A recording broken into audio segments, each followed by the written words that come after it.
अब अफिसमा छिर्दैछु गाइज म। यो चाहिँ अफिस भन्ने कुरा छ होइन। र अफिस रुम यो रहेछ है।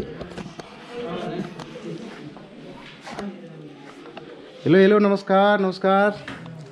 म पनि यो स्कुलको भूतपूर्व विद्यार्थी हो है, त्यसैले म हल्का भिजिट गर्न आएको। के छ अफिस हो यो? के चल्दैछ त अहिले? अनि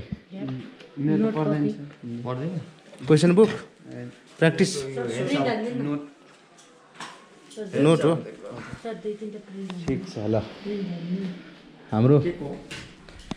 हामीसँगै पढेको हाम्रो टिकाराम बस्तकोटी चाहिँ अहिले प्रधानाध्यापक भएका छन् गाइज होइन। उहाँ चाहिँ अहिले अलिक आइपुग्ने बेला भएको छैन।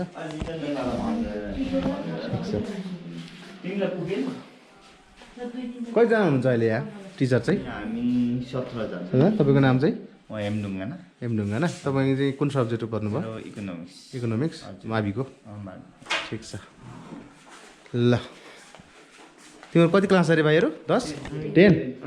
ल ठिक छ। म भूतपूर्व विद्यार्थी। अहिले म उता चितवनतिर छु।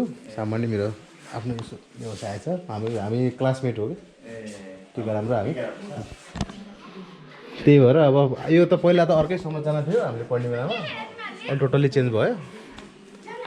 त्यही भएर हामीहरू सरिएका अब जति पनि हाम्रो त्यो बेलाको कतिपय त भेट्नु यहाँ आएको छैन नि त। तिनीहरूलाई कस्तो भयो होला भन्ने लागिरहेको हुन्छ नि त। सानो एउटा भिडियो बनाऊँ भनेर। त्यो देखेँ मैले। अब यो संरचना चाहिँ अब लगभग एकदम डिग्री पढ्ने बराबरको संरचना छ। अब स्टुडेन्ट खसिरहेको छ। स्टुडेन्ट नभएको के अरे सबै विदेशी अनि अधिकांश सहर बजार केन्द्रित। त्यही हो। अनि जनसङ्ख्या पनि यो घटेको पनि हो पहिलेभन्दा।